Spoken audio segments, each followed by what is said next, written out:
Good Tuesday, everyone. Welcome to Bluewater Climate Control Volquest.com podcast. Glad to have you along with us on this Tuesday with Rob Lewis and Austin Price. I'm Brent Hubbs. We got a lot to get to. Guys, we knew this thing would be interesting, to say the least.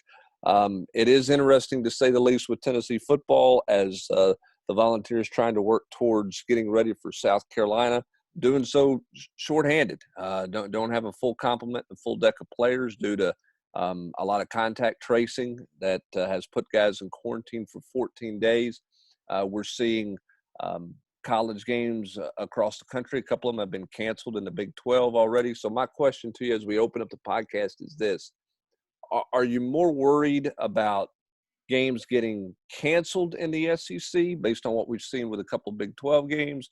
Are you more worried about teams potentially looking like somewhat like Navy looked on Monday night against BYU, and a team that had not had a full complement and had chosen on their own accord to not have any contact and not have any scrimmage work in the preseason? What worries you the most about the outlook of college football? All of the above, Rob. Yeah, that would be my answer.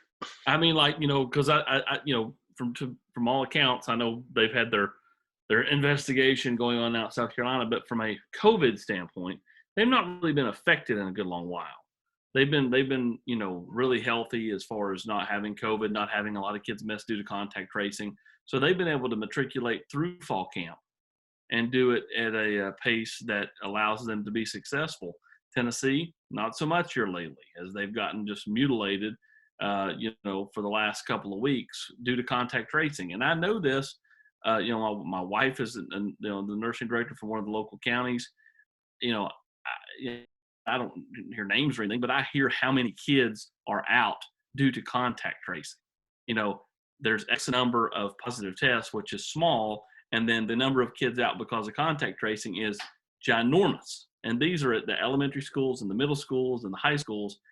So naturally, this is going to take place on a college campus. And it's why Jeremy Pruitt's so frustrated, because, at the end of the day, not everybody's playing by the same rules. He said testing wasn't the issue, Rob. That's not the issue for Tennessee. It's the contact tracing.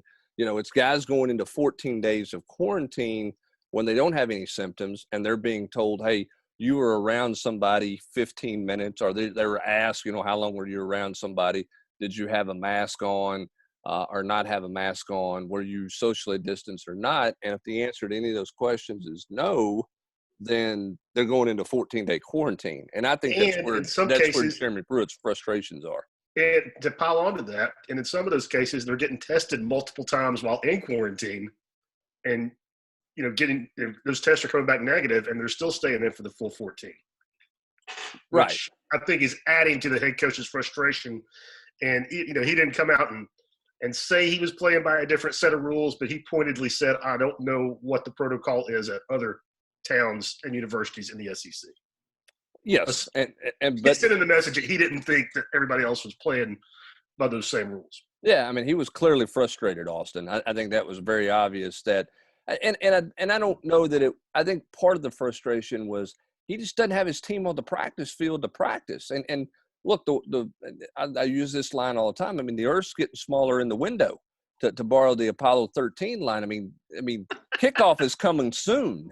And so every day you're missing is a magnified day. I mean, 10 days ago, I think he said something to the effect, Austin, of, well, we got time because camp's extended. Well, 10 days have passed. You don't have that kind of time. I mean, you're getting ready. They've got to do a manual burn.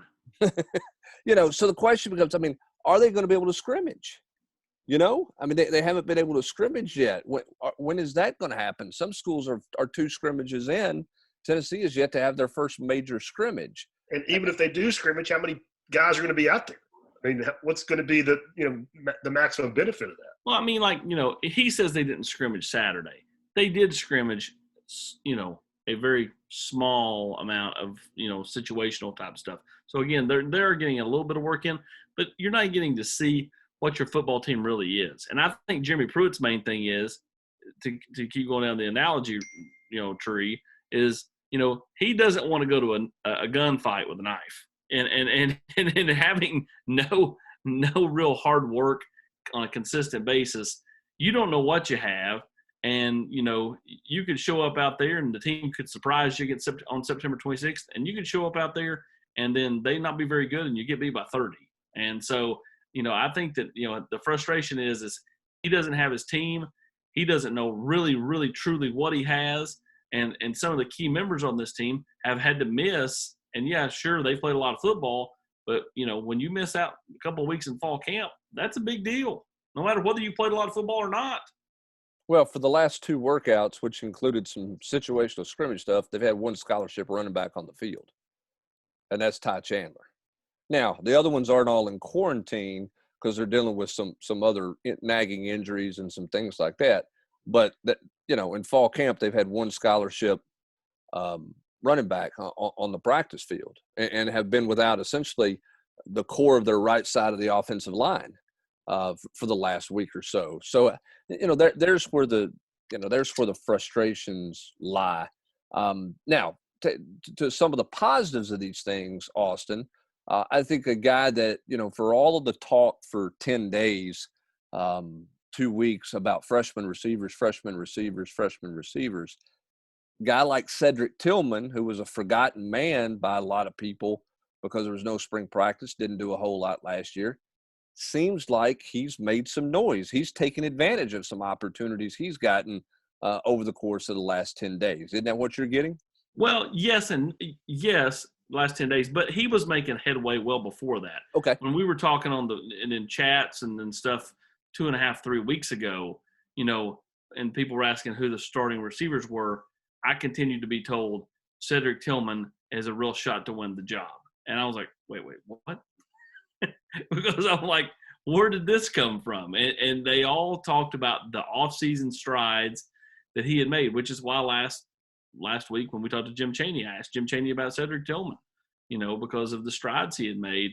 And again, this is a kid now that's in year 3 in the program and just understanding it. A kid that, had Tyson Helton not got a call from Clay Helton and said, hey, you ought to take a look at this kid. Who knows where he ends up going to play college football. Instead, Tennessee able to get him at the 13th hour and could prove to be a key piece to the puzzle this year. That's what I was going to ask you. If he ends up, not even if he's not a starter, but if he ends up being a meaningful player over the next 2 years, that's a crazy story because, he didn't surface till like the last 7-10 days of that first crazy January. Came here, had never been here. Yeah, he never got to visit. Nobody had ever seen him live. Yes. That's right. That nobody had seen him live. That's one of the crazy things. But he's got the size, he's got the tools, and I think yes. He's a prime example of a guy benefiting from having the same position coach, the same offensive coordinator, in the same system for back-to-back years. It has to make a difference. And I know that the focus on that conversation centers around Jared Garantano, but it's not just Jared, Rob. It's for all of those guys. Some continuity on that side of the ball for the first time has to help. Look how much better Tennessee's defense was in year 2 under Jeremy Pruitt than they were in year 1 as they started to figure some things out. It has to help, not just for the quarterbacks, but also for a guy like Cedric Tillman. And if you go talking about the defense, and it's the same thing for a guy like Tillman, the defense wasn't better because they suddenly had a huge influx of talent. Yes, Henry T was really good for a freshman. Aubrey Solomon was solid, but he wasn't an all-ACC player. It was guys like Matthew Butler, Nigel Warrior, Sean Schamberger, the 2 sophomore cornerbacks. Guys, like you say, that were in the system and benefited from knowing what to do, having some confidence because they knew what to do.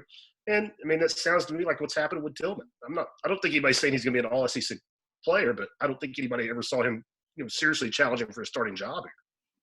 Austin, how much competition do you think there is in the back end of the defense with a guy like we get a lot of questions about Keyshawn Lawrence and, we've heard a lot about Slaughter's speed. What kind of competition do you think is going on in the back end of the secondary?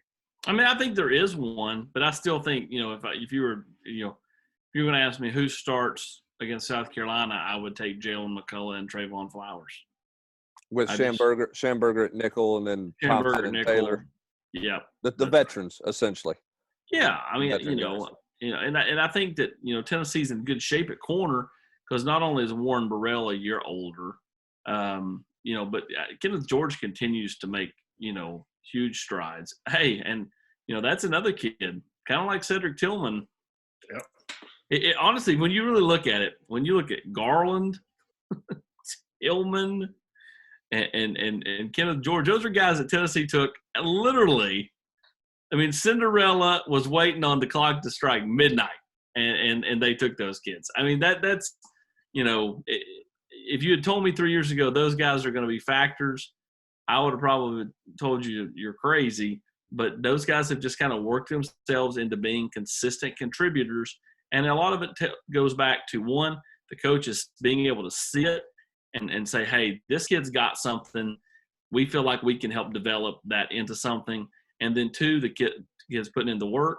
And then 3, just time. I mean, again, we talked about this the other day. The amount of time that you invest in a kid and the development stage of things, for all that to mesh, just it says a lot about the coaches and where the players are. Yeah, I mean, I think there's some potentially really good stories on this football team with guys contributing that landed here in bizarre ways or landed here in unorthodox ways, if you will, which is a credit to their work ethic and a credit to the evaluation, of guys, as you said, Austin. And, I think that's part of Jeremy Pruitt's frustration too. And I didn't mean to interrupt you, Austin, but I think the frustration is he feels like this team's got a chance to be a pretty good football team, or well, but they're getting it's getting messed up right now, and I think that bothers him a great deal as well. Correct. Now, Jim Harbaugh said he can get his team ready to go in 2 weeks. So I don't think that I know Coach Pruitt probably feels like the earth is getting big in the window, but I think the biggest thing is they've got to get some kind of resolution on the contact tracing and have everybody playing under the same umbrella this week. If everybody's playing under the same umbrella, then I think everything will, everybody will have time and you'll be able to figure some things out. But if not, then what a cluster. I don't think Jim Harbaugh has to worry about getting his team ready in 2 weeks, Rob Lewis, because that thing died in a hurry, didn't it? I wonder what he's been doing with the 4 and 5 weeks he's been getting the last 3 or 4 years. Hasn't worked out too well for him, has it? No, you talk about the stories on this football team, though, like Darrell Middleton, a guy that, took 14 different ways to get back here. The guys we just talked about, even a guy like Josh Palmer, who, had played very little ball when Butch Jones and company signed him. And then Bob Welton told me that he's going to be better than T. Higgins. Yeah, but I do think he's turned into a really good player. He has. That's been one they hit on. Okay, that all jokes aside, that's one that previous staff hit on, and he's been really solid. And he's another kid though that didn't have a lot of football before he got here. Played very little football as far as number of years played before he got here after he had moved down from Canada. Yep, beat out Syracuse for him. You're right. There's a lot of stories like that on this team, and there's a lot of guys who, have developed, and the coaching staff deserves credit for that, and those individuals deserve a lot of credit for that as well. So this week's storylines are contact tracing, one, right? What's the football besides contact tracing and virus stuff? And I know that's number one, and it ain't even close. What's the other storylines you think for this football team this week as you get within a couple of weeks of playing a game here? Well, can the defensive line start to make any kind of headway? If they're not, and I think that's where Coach Pruitt's annoyed, they're not making plays against an offensive line that's missing a bunch of guys. Yeah, that's what I was going to say. I thought his comment on Saturday was really pointed. I mean, I thought that was throwing down the gauntlet. I mean, because it was kind of unprompted. It wasn't like he asked. I'll have to go back and look, but I don't think he got asked specifically about the defensive line. I think it was just like, what have you liked? What have you liked? What have you not? I asked him about the mentality of his team with all that they're having to deal with right now, the uncertainties. And out of that question came, our offensive line. I like what they've done, and our defensive line's a far cry from where we need to be. I haven't liked that, or whatever the quote was. I did not ask him about it. Yeah, and as Austin said, based off what we're hearing, there's some guys that were expected to be starters that haven't been around on the offensive line. Yeah. Which Any chance there's Cade Mays news this week? I'm going to say yes, but I have no idea if that's the case. I mean, they could or they couldn't. Well, Nobody knows, right? No one knows. I mean, you know as well as I do, there's going to go get a letter or email or whatever. It's going to come down from the NCAA, and it's not like any of us have access to the email that it's going to be sent to. So I mean, nobody does. So Yeah. Tennessee's compliance offices go look up and go, oh, we won, or oh, denied, and. Yeah, I mean, there's no way anybody's got a timetable, so it's just a guess. It could come literally any day, and that might be 2 weeks from now, or that could be tomorrow. So that's the way that one goes. All right, let's jump around to a couple other things right quick before we head out to anything besides the D line. You think is a big storyline this week of note for this team? It's really just about getting guys back. I mean, getting the running backs back. I mean, not just the quarantine guys, getting back healthy, because there are some guys with some nagging injuries, right? Yeah, correct. I mean, look, you got the hamstring for Mauer. You got other guys dinged up a little bit. But I don't think that's necessarily as big of a deal as just getting the most of the bodies back, especially at running back. You brought up the fact Ty Chandler's been the only scholarship guy the last few practices.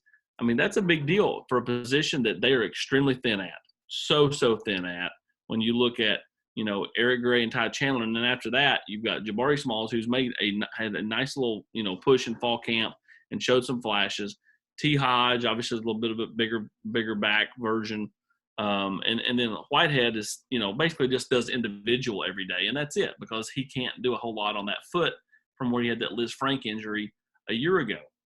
And we don't have anybody else. And every Tennessee fan in the world is excited about Eric Gray, but it's not like this kid's played a lot of football. I mean, he had 2 enormous games to close the year, but that's a guy that could have benefited from spring practice, could have benefited from fall camp.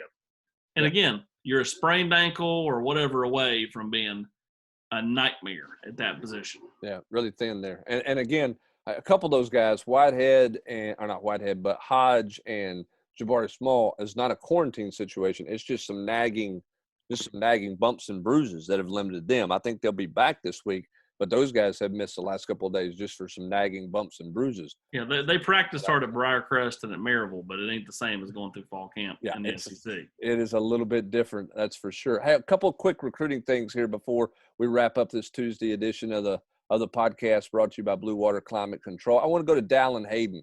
Pretty remarkable, Austin, what he's done at Christian Brothers to start the year here. Is Dallin Hayden becoming a legitimate running back prospect for a bunch of teams around the country? I know Ohio State has said that. Do you think he's found a position at running back when it's been kind of assumed for the last couple of years he would factor in somewhere in the secondary? Well, again, a year ago he ran for less yards than he's run for in the first 3 weeks. So I think that it's natural to say, oh, wow, running back. And that's where he's going to be. And I probably do think he's going to end up there, but I think that the whole notion of him playing corner has been the fact that he's played predominantly at corner the first couple of years. And even last year as a sophomore, didn't have a bunch of yards. So, I mean, like his stat line and his huddle film weren't going to be indicative of, a guy that could play tailback. But this year through 3 games, he's dominated. I mean, he's averaging 230 and 3 touchdowns per game, and has only played in 10 quarters. Yeah, 3 games. It's been pretty ridiculous what he's done. I mean, when we were out there and we're visiting with him and with Aaron Hayden, who, coaches there at Christian Brothers, his dad, and Aaron said, hey, I think he's got a chance to have a pretty good year, pretty big year at running back. I don't think Aaron even saw this kind of start to the season coming. But he said, the kid, Dallin had pretty good natural vision. Pretty impressive what he's done to this point. Certainly changing kind of the landscape of his recruitment, if you will, because I think people are looking at him in a little bit different light than maybe they were back in the spring or a year ago. Well, yeah, no doubt. And again, he continues to get more and more interest. And the biggest thing is just the added weight to go from 170 to 192. He told us when we had him on the Nation Sunday night, he just feels different. He handles blows differently, and has broken plenty of tackles to this point through 3 weeks. the win last week over MUS was a huge win for Christian Brothers, because if they're going to actually be a real threat coming out of that west side of the private school big division, they're going to have to get by MUS, MBA, and Briarcrest. And so they've already gotten past one. Now, what can happen when they play Briarcrest in a few weeks and then MBA later in the year? And he's gained 22 pounds. Me and him must be on the same COVID fitness. on the same plan, Rob Lewis. I think that's you boys. That's you boys. I've maintained, okay, when you're fat and sloppy, I'm not really went up or down. COVID doesn't matter. Is that the COVID doesn't matter to you? When you eat poorly all the time, it doesn't really matter. So you're saying that the drive-through is open pre-COVID, post-COVID, and in the middle of COVID, right? AP, just on a plateau. All right. Let's talk a little bit of hoops, Rob Lewis, on the recruiting front. Tell me a little bit about Meshack and what's going on there with Tennessee and where that thing stands. Yeah, I mean, within a few hours of people hearing this, I expect that Jemai Meshack is going to make an announcement. Was told tonight it would be 3 p.m. Eastern, noon Pacific. He's obviously a California guy. And I think it's going to be an Instagram Live type deal. I'll post details on the board. Right now, I think it's going to be just on his own personal feed, but it could end up being like the Kennedy Chandler deal was, where some national guy hosted. Right? Can't wait for that.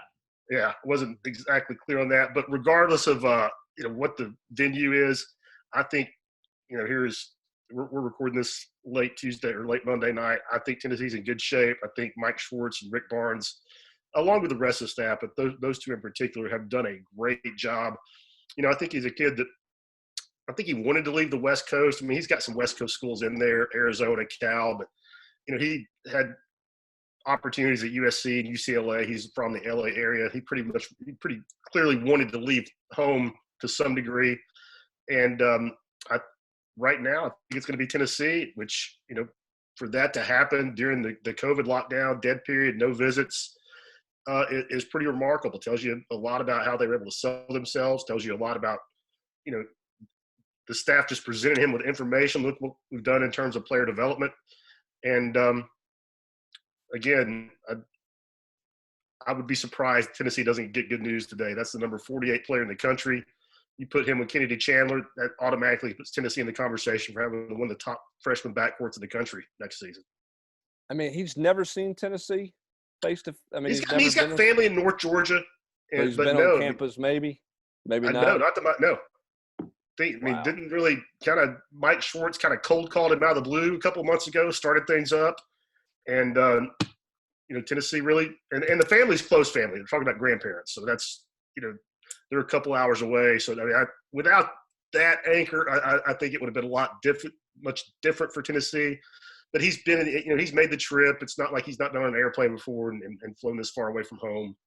He's done that. And, I think it's big to get a player of this quality because – while he's really good, I don't think he's one and done good. And when you've got two wings this year who very well may be, and Keon and Jaden, I think that would be a really nice get for Tennessee, assuming that's the pick later today. So what do you like? Go ahead. And that's Rob's roundabout way of saying Hub's 50-cent give. So what do you like about his game, Rob? What do you know about his game?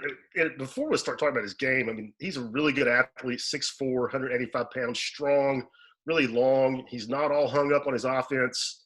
He gets that defense is important. He gets that might be what he's best at right now. And so he's not going to be a kid that is going to come in and, expect to get 15 shots a game. He's not got that attitude. He's going to fit in really well with the culture here. In fact, I think that culture, as the coaches were able to kind of show it and give him examples, is one of the big selling points that appealed to him. Probably as a two guard, probably the thing he needs to work on the most right now is consistency with his outside shot. I think that he could pretty clearly see what this staff has done with guys in regards to improving them as shooters. Really good athlete in transition, has a good mid-range game, something that a lot of kids just completely ignore. Strong, can get to the rim, and I will say the prospect of playing alongside Kennedy Chandler did not hurt Tennessee at all in this. And Tennessee going to ride that P.J. Tucker quote for the end of time, right? Another endorsement from an NBA player about the development that he had under Rick Barnes and his staff. So we'll see what happens later this afternoon on the basketball recruiting front. To the point that when I saw that on Twitter last night, I wasn't watching the Lakers and Rockets, but I was like, oh, the Rockets must have won. So I went to ESPN to see the Lakers had won, but I just assumed that he had done something. Yeah, it was a pretty nice ringing endorsement quote for Rick Barnes and his staff from a guy who has certainly made a lot of noise with his play in the NBA this season and certainly in the playoffs as well. So we'll see what happens with that. We'll continue to follow everything going on with Tennessee football. Off today, back on the practice field on Wednesday. So we'll be following that. We'll continue to follow anything on the recruiting front as well. But that's going to do it for this edition of the Volquest.com podcast, brought to you by Bluewater Climate Control. Let me tell you about our friends at Bluewater Climate Control right quick. If you've got an air conditioning need, if you've got an HVAC need, this is who you need to call. You need to call them at 865-299-2290. They're going to do the right repair the right way the first time. That's their commitment to you. All of their repairs come with a 1-year warranty. If you have any kind of issue, they're going to take care of it. Of course, they're running their trouble-free tune-up. You can find out more online about that. $79.99 is that. So you can book an appointment online. They're locally owned, locally operated. They're going to take good care of you. Again, check them out at bluewaterclimatecontrol.com or on Twitter at blueh2o_climate. Give them a buzz at 865-299-2290. That's Jeremy and his crew over at Bluewater Climate Control. They'll do a great job for you for all of your air conditioning and HVAC needs. For Austin Price and Rob Lewis, I'm Brent Hubbs. Thanks for joining us. Have a great rest of your Tuesday, everybody.